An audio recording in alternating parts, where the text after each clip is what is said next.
सुप्रभात बच्चों, विज्ञान की इस कक्षा में आपका फिर से स्वागत है। पिछली कक्षा में हम लोगों ने गोलीय दर्पण से संबंधित बातें की।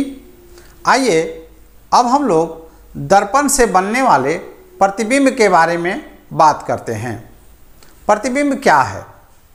जब किसी वस्तु को दर्पण के सामने रखा जाता है तो वस्तु से जो प्रकाश की किरणें दर्पण के तल पर पड़ती हैं तो दर्पण से परावर्तित होती हैं, और वो परावर्तित किरणें जब हमारी आँखों पर पड़ती हैं तब हमें वस्तु की आकृति दिखाई पड़ती है। वस्तु के इसी आकृति को हम प्रतिबिंब कहते हैं।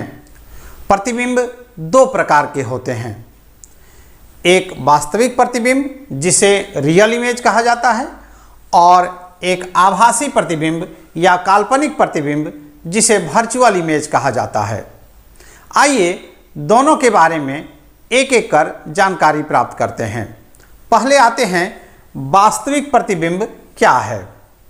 वास्तविक प्रतिबिंब ऐसा प्रतिबिंब होता है जिसे हम पर्दे पर प्राप्त कर सकते हैं। जैसे सिनेमा के पर्दे पर जो प्रतिबिंब हम देखते हैं वह वास्तविक प्रतिबिंब होता है। वास्तविक प्रतिबिंब हमेशा उल्टा बनता है।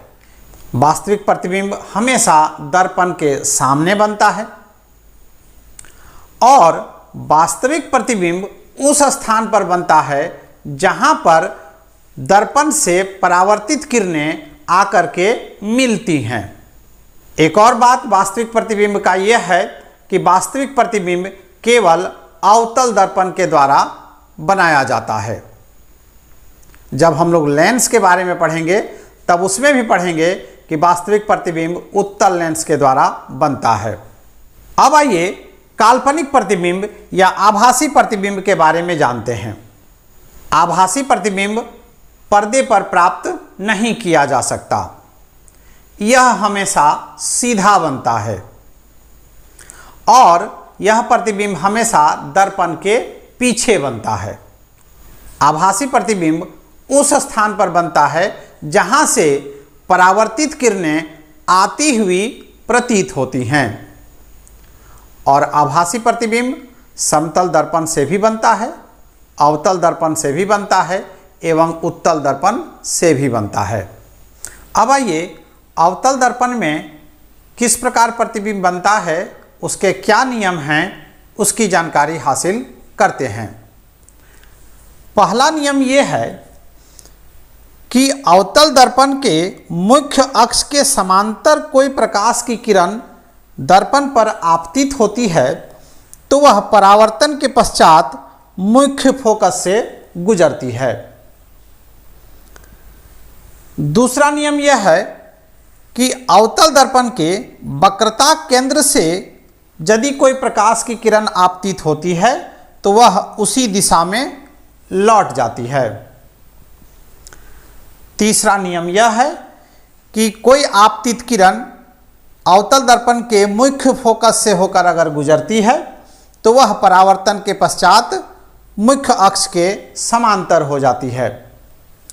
और चौथा नियम यह है कि यदि कोई आपतित किरण अवतल दर्पण के ध्रुव यानी पोल पर पड़ती है तो वह मुख्य अक्ष के दोनों ओर समान कोण बनाते हुए परावर्तित होती है।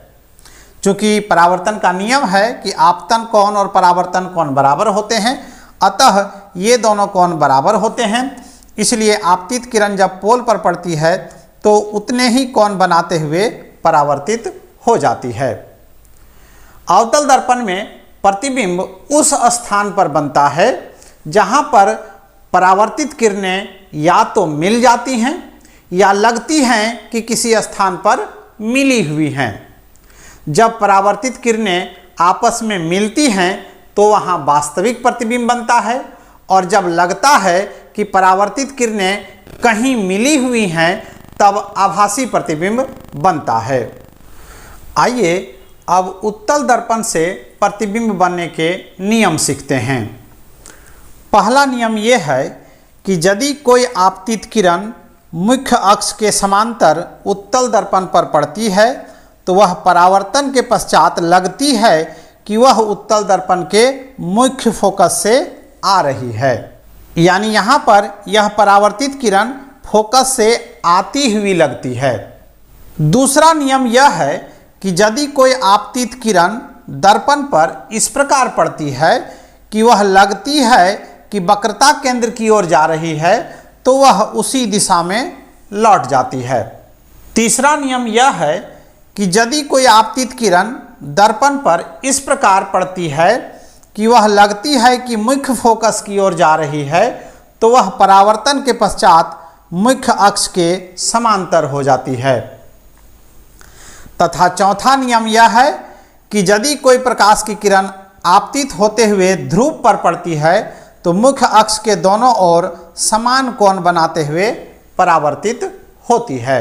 उत्तल दर्पण पर प्रतिबिंब उस स्थान पर बनता है जहां से परावर्तित किरणें आती हुई प्रतीत होती हैं। यानी उत्तल दर्पण में हमेशा आभासी प्रतिबिंब बनता है। तो अवतल दर्पण में एवं उत्तल दर्पण में प्रतिबिंब किस प्रकार बनते हैं, इसकी जानकारी हम अगले क्लास में प्राप्त करेंगे। तब तक के लिए बहुत बहुत धन्यवाद।